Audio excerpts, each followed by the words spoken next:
Good afternoon to our viewers in Germany and good morning to our viewers in the United States. Hello, I'm Steve Sokol, the president of the American Council on Germany, and I'd like to thank you for joining us for today's Kaffeepause, where we regularly check in with a journalist based in Berlin to talk about the news stories behind the headlines. Today, I'm delighted to welcome Paul-Anton Krüger. He's an editor in the Spiegel's Berlin office, and previously he served as parliamentary correspondent in the Berlin bureau of the Süddeutsche Zeitung.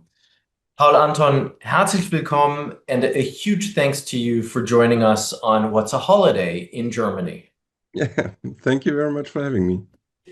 So because of the holiday, it's a little bit of a slower news day, but there's still a lot to talk about. And I thought, maybe we could start by getting your sense of the reaction to Friedrich Merz's visit to Washington last Thursday. From what I heard when Friedrich Merz spoke with the press, he talked about how delighted he was that the trip had gone smoothly. He talked about the public portion of the visit, i.e., the press conference, but also that there were some substantive meetings behind closed doors, and that he felt that the German government was open to discussion and open to listening to different opinions and viewpoints. What's sort of your take been on the Merz visit to Washington and the reaction to the visit in Berlin? Yeah, I mean, there had been some concern given what happened to President Zelensky and others in the Oval Office, and the perception, at least, that Trump is not particularly fond of Germany or has not been fond of Germany in the past. So there was some concern that it might go wrong and might further deteriorate the whole relationship. But it was quite the opposite, I would say. I mean, Merz didn't make any mistakes. He let the president talk. During the press conference, there was more interest in Trump's relationship with Elon Musk than with America's relationship with Germany. So that played for him, and I think they found a pretty good footing on a personal note. So the president complimented his English again. He brought him a golf putter that he used in the Oval Office later. Photos get published from that, so that's no secret. He invited him to Germany, brought his grandfather's birth certificate as a gift. So I think they found a pretty good relationship that does not solve the problems in the relationship. But I think some of the concern, for example, that the US might reduce troops here in Germany or in general in Europe, or that the security guarantee is not worth what it was in the past, has been kind of damped down a little bit. So yeah, I think it went pretty well, and that was the most of the public perception. There was some criticism from the Green Party that he did not speak about rule of law and democracy, but I don't think that lecturing the US president in the White House about the domestic situation in the US is the wisest idea and would contribute to changing the situation. So I think it went pretty well, as I said. I think there was some comment from Friedrich Merz about neither individual, neither Friedrich Merz nor Trump nor either administration sort of liking or reacting positively to lecturing. And I think he made a comment along the lines of, we didn't have that situation where we were lecturing with each other, which was positive. But the only real sort of statement or commitment that Friedrich Merz was able to get out of Donald Trump was maintaining US troop presence in Germany at this time. Had there been sort of the hope that there would be more of a commitment, for example, to supporting Ukraine from the US president? Is that one of the things that you think Friedrich Merz went into this meeting hoping he could get the president to agree to? That was certainly one of the most important topics that they talked about, and it was pretty clear that they would not agree on everything. There is quite some hope. The day or in the beginning of the week of the visit, Senator Lindsey Graham came through here in Berlin. He came from Kiev. He visited Paris and then made a stop here in Berlin, met with the foreign minister and also with the chancellor, and went back with, I think, the impression that he has this very strong backing from the European allies. And there's certainly some hope that the pressure building up in the Senate could tip Trump to taking a tougher line towards Russia, right? He seems to begin to understand that Putin is not willing to end the war. He said that in the conversation that the leaders had with him right after the first call that he had with Putin. He basically said, you cannot make a deal with Vladimir because he wants to continue the war. And apparently, Trump basically gave him 2 weeks. And he said, we're going to know by then if he's playing us.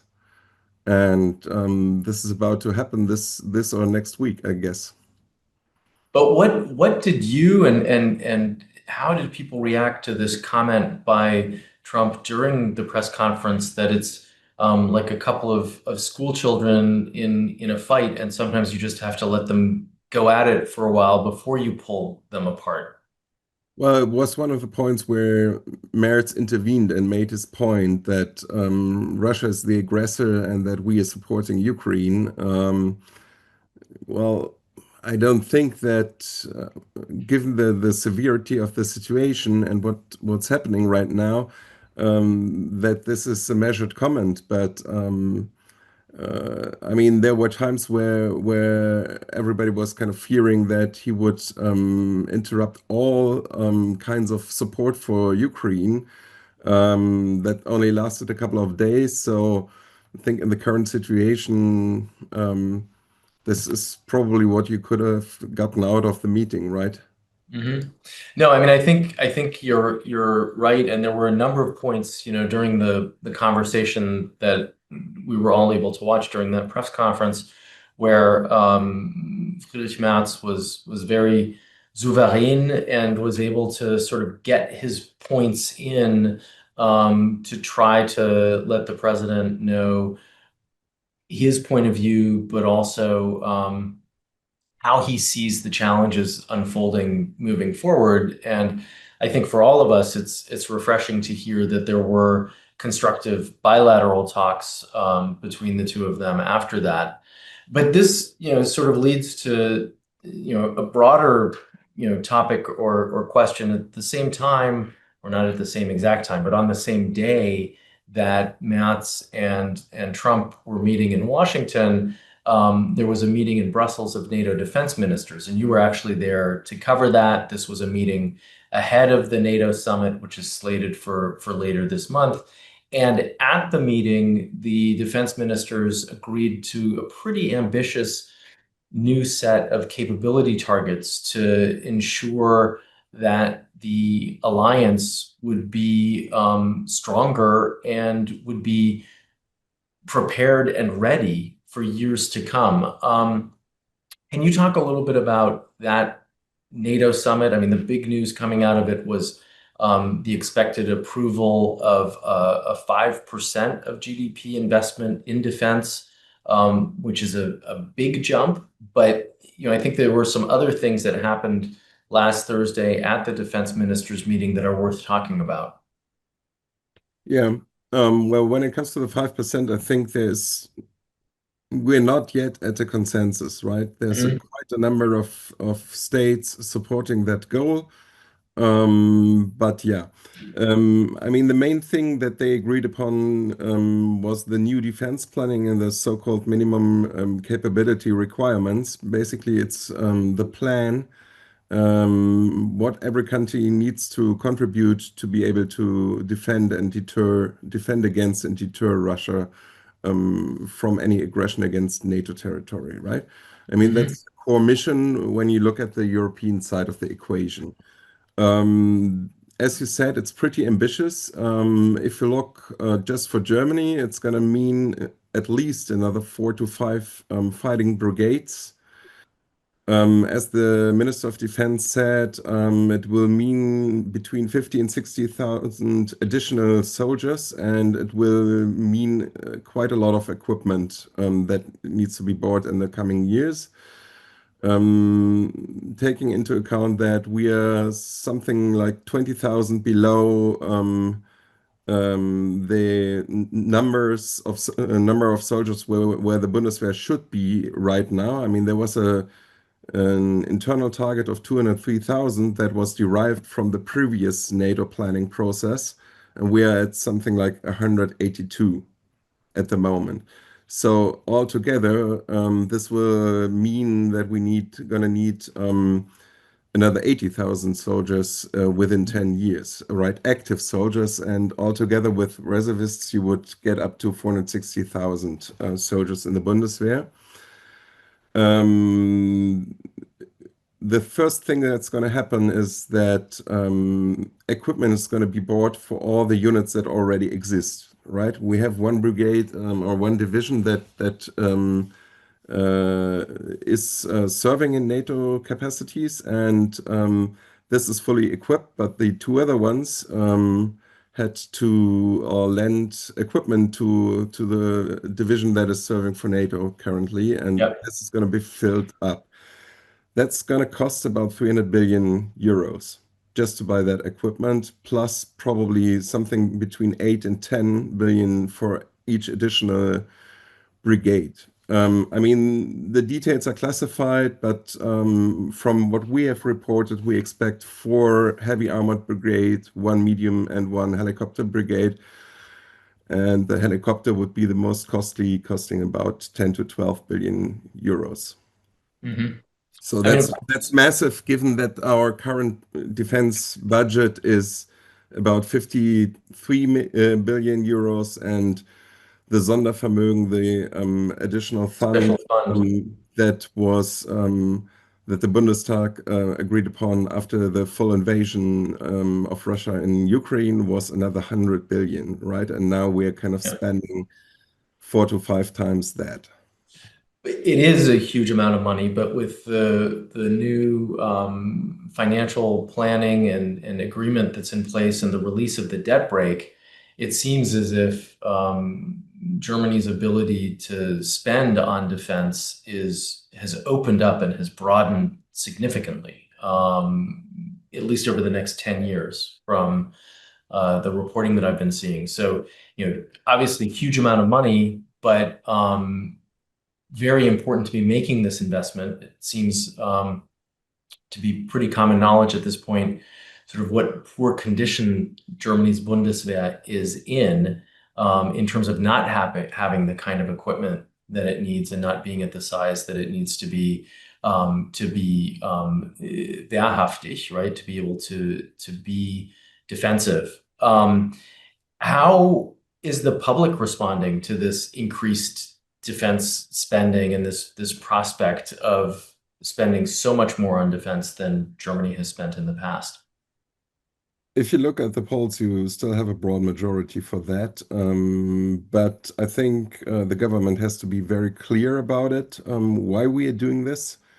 This also pertains to the NATO summit, right? I mean, if the US prevents mentioning Russia as the most severe threat to Europe, then it will become more difficult for any European government to explain to their constituencies why we need to spend the money that we need to spend, right?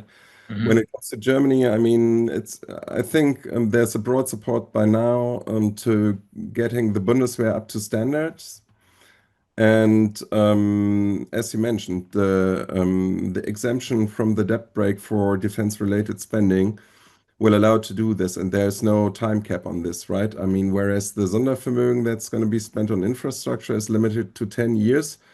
Basically, the exemption in the basic law and the Grundgesetz has no time cap. So Hmm. this can continue as long as it's needed, and Pistorius made it pretty clear in his remarks in Brussels. He said it's going to cost what it's going to cost. And to hear that from a German defense minister shows you that we're living in different times just compared to a couple of months ago where finance was the big problem. Now the biggest problem probably is the bottleneck in the defense industry, right? I mean, Mhm. the money is there, but you can only spend as much as you can buy equipment for, right? Right. And they'll need to come up with a mix of stuff that's going to be built and bought here in Germany, stuff that is going to be built and bought in Europe or in European corporations, like the new main battle tank that is Mhm. being developed together with France, like the new fighter jet system that is being developed together with France. I mean, that's not supposed to enter into operation before 2040. So there's going to be need for systems for the time in between. Same is true, for example, for long range precision strikes.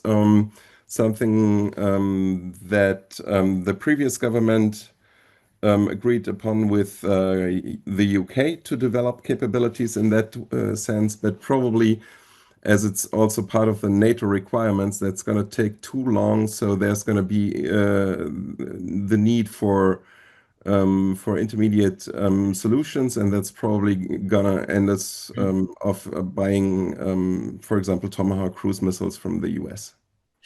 At the meeting of the NATO defense ministers, was there any discussion among the Europeans about the need for greater interoperability between forces, right? This has been an issue.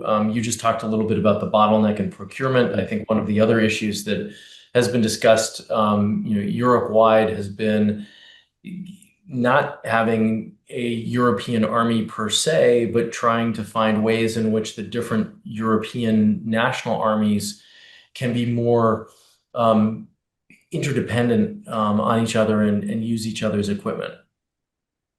Yeah, I mean, that's a couple of ideas related to that. Standardization is one thing, and interoperability. Just to give a couple of numbers, I think the US has something like 15 or 17 major weapon systems that are being employed by the armed forces. You have about 180 in Europe. So you have 10 different battle tanks, you have 10 different fighter jets, you have 10 different I don't know what. And you have them in smaller, far smaller numbers, which makes them much more expensive. So the idea is to have more joint projects in Europe to scale up the numbers and benefit from the economies of scale, right? Mhm. And there are some systems that kind of suggest themselves for that. For example, when it comes to tanks, I think the Leopard, the newest version, is still the best tank that you can get in Europe. And for example, the Netherlands just have ordered a couple of dozens. Lithuania has ordered a couple of dozens, and we'll have to come up with solutions like that. One example that kind of shows you how bizarre that whole thing is. There is the Panzerhaubitze 2000, so it's a self propelled howitzer, 150 millimeter. And the Bundeswehr and the Netherlands have given some of them to Ukraine, and it's built in the same factory, but because of national specifications, you cannot use the ammunition from the Netherlands, from the Dutch howitzer with a German howitzer, and vice versa. So it's kind of Wow. really bizarre. Although Yeah. it's the same diameter and NATO standard ammunition. Yeah. That's pretty amazing. That's pretty amazing. And that's obviously something that I think the Europeans are going to have to work through. Paul-Anton, I don't know if you saw it, but on a recent TV talk show hosted by Maybrit Illner, one of the guests, Wolfgang Ischinger, the former diplomat, the head of the Munich Security Conference Foundation, he really tried to, and he became quite passionate about this. He really kind of made the case that a lot of people in Germany are saying that the German defense focus is moving in this direction because of demands of the US president. And he was making the case, no, that's not the reason. What Trump says is not the reason. The reason is that this is what we need to do. We need to make this incredible investment in our defense because we're living in different times, as you just said before, as a sentiment from Boris Pistorius. Do you think that this argument that we're hearing from people like Pistorius, like Ischinger, is getting through, that we are living in different times and we desperately need to make this move? I mean, you said that the polls are still looking very positive in this sense, but is there a way of bringing on those who are a little bit more reluctant to move in this direction? Yeah, I mean that's part of the story, right? That's what I just said, that the government needs to make that point over and over again, and there's certainly some parties here in Germany trying to create that impression that we are only doing this for the US, or that Russia is not a threat, right? I mean, if you look at Sarah Wagenknecht, her party did not enter the Bundestag, but there's going to be elections in several states in the coming years. So she's going to come up with that again. But I mean, that's the job of the government to make it very clear. That is, and the whole NATO process kind of helps a little bit, I would say, because we've already reported before those capability targets were basically agreed upon last week, that the planning would require something like at least 3.2% of GDP spending, right? And now we're gonna end up at 3.5. That's more or less exactly what we would have needed to spend anyway, and it's one of the reasons why the German government does not object to the 5%, because the 5% again is split up in 3.5 for hard military spending, which includes certain stuff that is already included in the 2% goal that was agreed upon in Wales 2014. Um, there's a debate if, for example, support for Ukraine would figure into that or not. But basically, the 3.5 is where we would have gone anyway, and the other 1.5 is for infrastructure upgrades that are needed for military purposes, right? So you need bridges that you can Hmm. use to have a tank roll over them. Um, Right. and you have to maintain roads, you have to maintain railway networks. And that's particularly true in the case of Germany, because Germany would be, as we always say, die Drehscheibe der NATO. So it would be the logistical hub for everything if any major war would break out in the East. Yeah. So someone just submitted a question recognizing that the military buildup is important, but asking what the role of diplomacy is in all of this. Well, I don't think that it's in any way mutually exclusive, right? I mean, this has always to go together, and I think we're seeing that it's not as easy as maybe some in the US administration thought to get Putin to the table and negotiate in good faith, right? I mean, Mhm. what his delegation brought to Istanbul was basically a request for Ukraine to unconditional surrender, right? Giving up the regions that they do not even control militarily, right? I mean, and Mhm. all kinds of other demands, no membership in NATO, no army, no whatsoever, right? Mhm. Let's focus on specifically conscription for just a couple of minutes because it seems to be back on the table. You shared some numbers with us that the current active duty military is at about 182,000. The defense minister, Boris Pistorius, said that Germany will need to add 50 to 60,000 active duty soldiers in order to sort of expand the Bundeswehr and meet the expectations that are now being considered. And at this time, the German conservatives, the Christian Democrats, are pushing to reconsider a compulsory military service or Wehrdienst, conscription, because they think that the voluntary recruitment won't meet the Bundeswehr's growing needs, despite having said that the German military will need to increase its numbers. Defense Minister Pistorius has ruled out an immediate return to conscription. Can you share with us a little bit about what's going on in this debate between the two coalition partners? Yeah.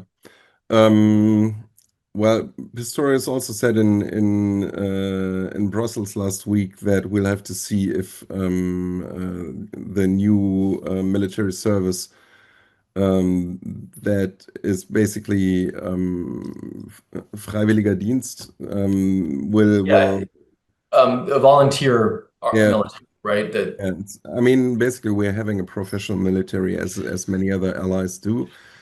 But he said we'll have to see if this will succeed to raise the numbers to the required level. And I think there is much doubt, not only within the CDU, CSU, but also within the Ministry of Defense. And I think when it comes to the compulsory elements of whatever you're going to call it, new draft or whatever, Pistorius would go further than his own party wants to go. I mean, that's Mhm. basically his problem. And it already became visible in the negotiations for the coalition agreement when basically Pistorius wanted to go further. And I mean, if you read through that agreement, there is room for interpretation, and we're gonna see where this is gonna end up. Just to give you the historic perspective, Germany never abolished military conscription. So legally, they could just go back to where we were 20 years ago, right? So you would have full military conscription for male about older than 18 years, right? Problem is that you don't have the infrastructure, you don't have the people to train the new soldiers, which is the biggest bottleneck probably. And there are legal problems involved, right? Because one of the reasons the 20 years ago to it was not only that the feeling was there is no major threat that requires military draft, but it was also a legal argument because in less than 20% of the male population in one cohort served in the Bundeswehr at the time. And so the highest court basically said this is not fair. And probably if you would go back to the old Wehrpflicht, the same argument would be true these days because it's only affecting the male population, right? Female are not part of the military conscription according to the old law.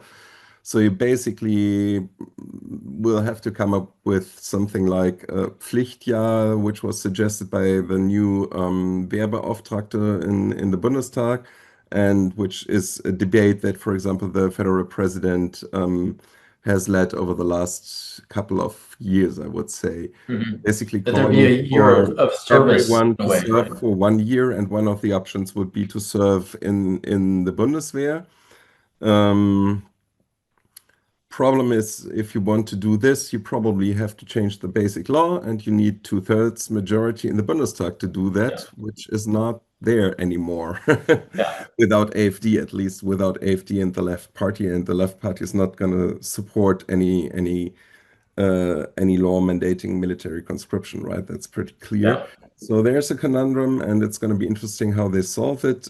There was one project in the old government that already went through the cabinet, which was an all-volunteer service, and they're probably going to use that as a base and add what they call the compulsory element. And the Mhm. interesting debate is how's that going to work? So Mhm. that's basically modeled after what Sweden is doing. And in Sweden, the military is going to send a letter to every person at the age of 18. So for your 18th birthday, you get a letter from them. And as a male, you have to fill out an online questionnaire. I think for female, it's not compulsory, but I'm not 100% sure. So then they ask those who declare in this questionnaire that they would be interested in serving the military if they want to serve. And if they don't get the numbers, they can still draw people in so that they always know that they can fulfill their requirements, right? And the Mhm. question is if there's going to be something like this in the German mechanism that is to be built and supposed to go through the Bundestag after the summer break. One of the other, I mean, I think it's going to be very interesting to see how this debate plays out between the two coalition partners. And this is just one of many sort of issues where there are irritations between the two partners. But I thought it was particularly interesting and enlightening to hear Pistorius say that the return to conscription isn't feasible right away because of the shortages in training facilities and equipment as well, right? Which just Yeah. indicates the poor condition of the Bundeswehr to be.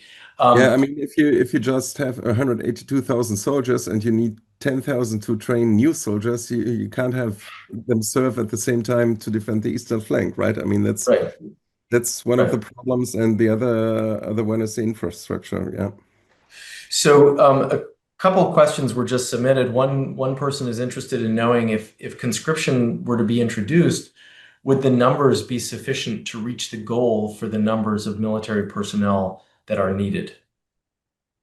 Yeah, for sure. And one of the arguments that people make, especially in the CDU-CSU, is that about 20% of the soldiers, when we still had military conscription, either served as Zeitsoldat, so for a limited period of time, up to 12 years, Yeah. or became professional soldiers. So just the funnel that you had It's a good was feeder. was much bigger.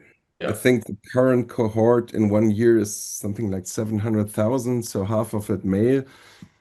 That would definitely work. The question is if you get a postcard or a letter or whatever, if enough people volunteer to serve in the army, especially if there is more and more of a perception that a lot of money is going there, that it could be an attractive job, and that you're not gonna end up hang out in barracks and have nothing to do, right? I mean, that was part of the reality, which you can read in the yearly Wehrbericht bei the Wehrbeauftragte des Bundestages, that people were just wasting their time.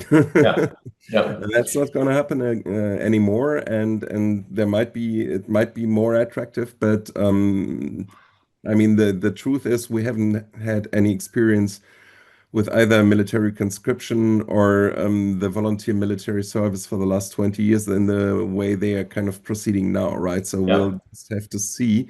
The thing is that we cannot wait forever, right? You cannot wait for 4 years or 3 years to see if we can reach the numbers.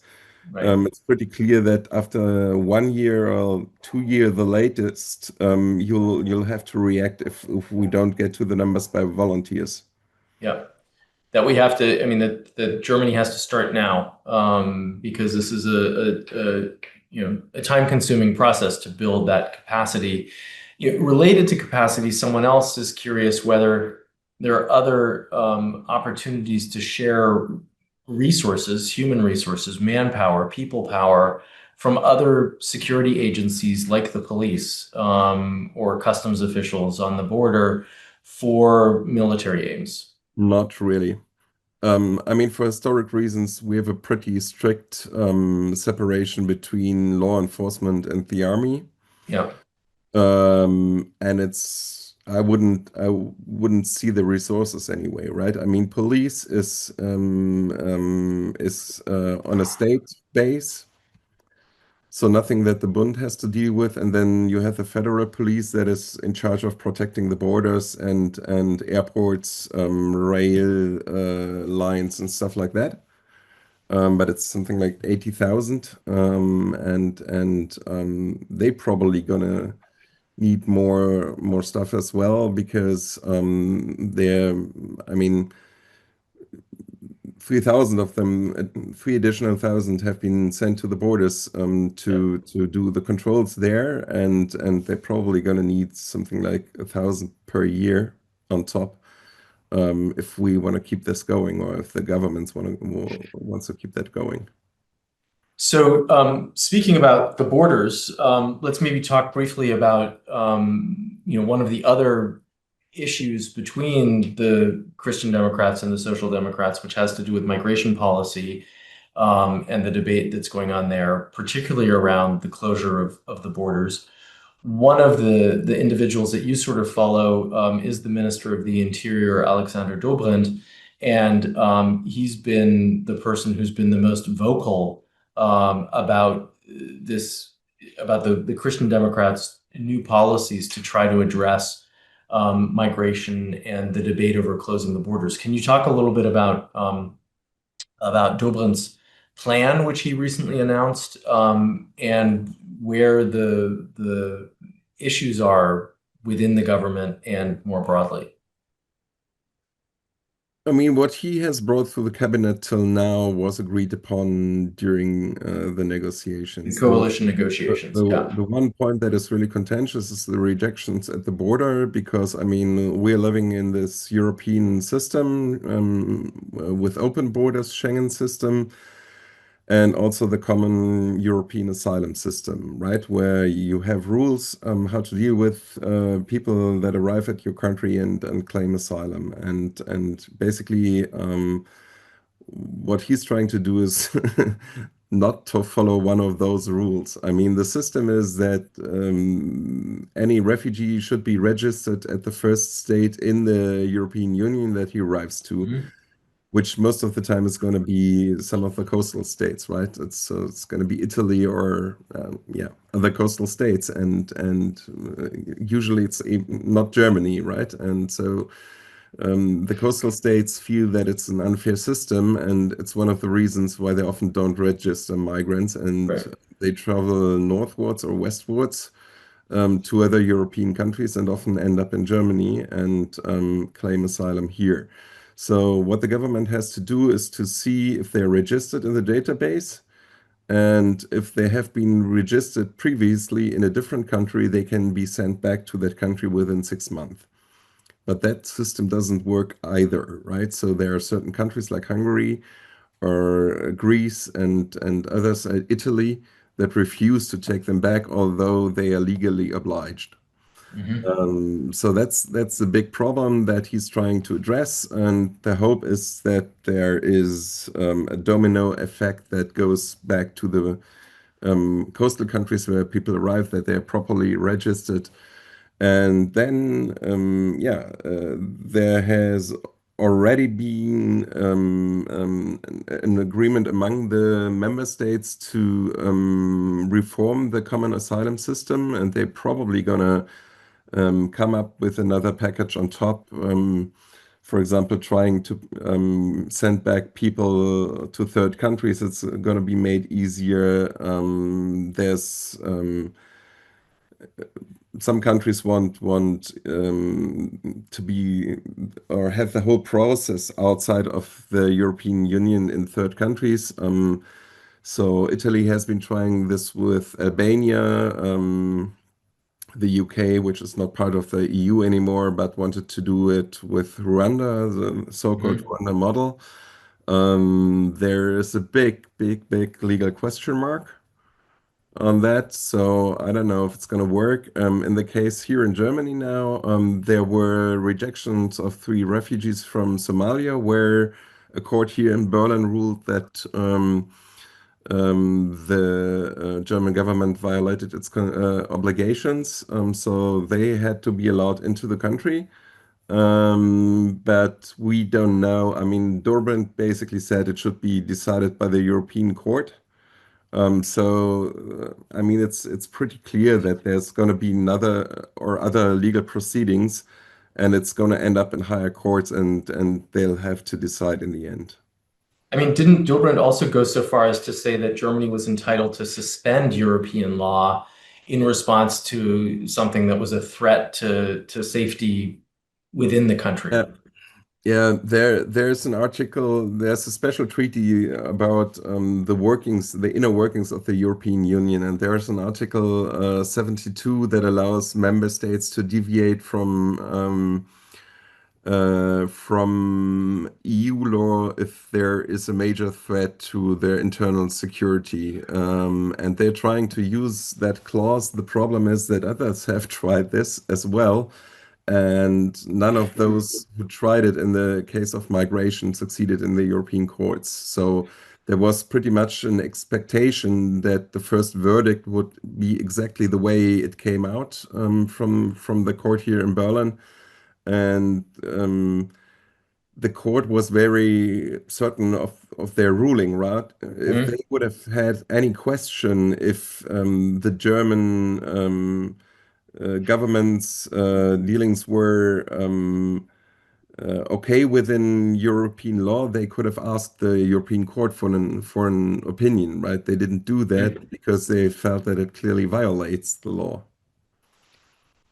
And maybe in the last few minutes that we have for our conversation today, it would be interesting to talk a little bit about the the tension within the coalition partners over the possible ban of the AfD, the Alternative for Germany, because that's also an area where the two parties do not have a common position.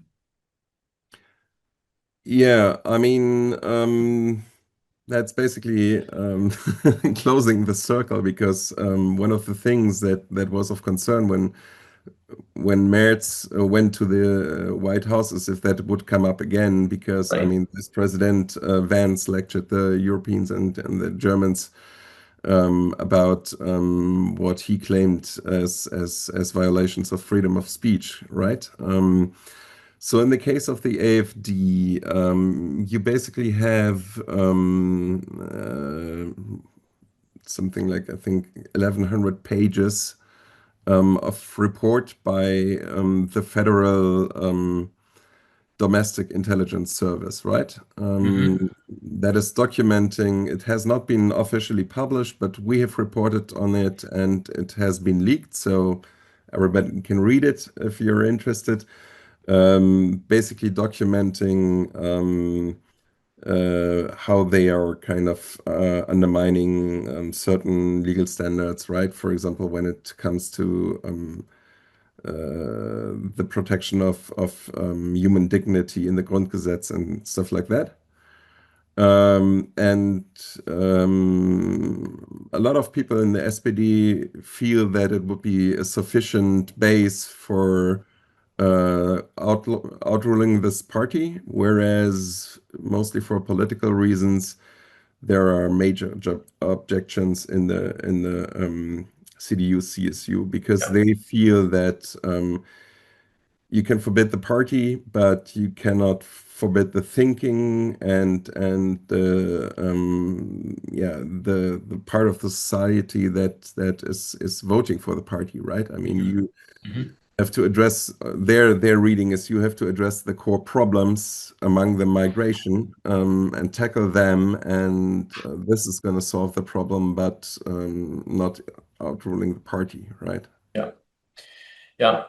Maybe perhaps one closing question, since we've been talking about the recent past and current, developments and debates, and that is, of course, there are two big summits on the horizon for later this month, the G7 summit and the NATO summit at the end of the month. Um, the German Chancellor Friedrich Merz will have an opportunity to see President Trump again on these two occasions. Um, what are you going to be watching for sort of on the path toward the G7 and the NATO summits? And what would you advise our listeners to think about over the next few weeks? Well, I think for the G7, it's going to be interesting or important if President Trump is going to go there, which is not certain to my knowledge, at least. And it's going to be interesting what kind of language you're going to see in the joint statement, or if there is a joint statement. It's not sure that there is a joint statement, and then I would kind of look what is in there, for example, on Ukraine, right? I Mhm. mean, because the G7 has been for the last couple of years an important forum to organize support for Ukraine. And I mean, it's still a little while, so it's going to be interesting to see how the US government deals with that. If there's any reference to Russia as a threat or Russia the aggressor. Um, when it comes to NATO, it's going to be more or less the same thing. I mean, 5%, Pete Hegseth made that very clear at the meeting in Brussels. A commitment, not only a pledge, a real commitment with timelines and everything. That is what the US wants to get out of that summit. I think the majority of NATO states is supporting it. There is some resistance, for example, in Spain, in Italy, in other countries. I don't know. France will not be too happy about the 5% either, I assume. And there's other countries like the Baltics or Poland that are already close to 5% defense spending. Mhm. Although, I mean, you have to see it's a different story if Germany is spending 3.5% or Estonia, right? I mean, just Right. when it comes to the absolute numbers, it's a very big difference. Um, the other one that's going to be interesting is the timing. So, NATO Secretary General Mark Rutte suggested that it's a target that would need to be reached in 2032. Mhm. The defense minister of Lithuania said in Brussels, well, we need to make it 2030, the latest. Otherwise, we're going to be sorry one day and have to learn Russian. She was very blunt about it. Yeah. And there's other countries that don't want any timeline at all or longer timelines. And there's going to be a debate about what figures into the 1.5 for infrastructure that is of military use. There's going to be debate what figures into the 3.5. And that was still ongoing when the ministers met. So that's going to be an interesting thing to follow over the next 2 weeks. Yeah, and I assume that there will be a final statement, joint statement at the NATO summit. There's going to be I mean, Ukraine was invited by the NATO Secretary General. It's pretty clear that it's not going to be the president taking part in the regular working session. The summit has been shortened from 2 days to just one. There's going to be just one working session, about 3 hours, and that's going to be about the 5%. And then we'll see if President Zelensky shows up, for example, for the dinner with the Dutch king or if he sends his defense minister or whatever is going to happen. So it's going to give you a feeling about how much support to Ukraine the U.S. government is willing to give in the 2 weeks time that we have. Well, as always, lots to watch, but also as always, Paul-Anton, herzlichen Dank. It's always great to talk to you and get your insights on what's going on. And once again, I really appreciate your taking your time, the time to do this on a holiday in Berlin. So thank you very much. Yeah, most welcome, and see you soon again, hopefully. Okay, take care. Thanks a lot. Bye bye.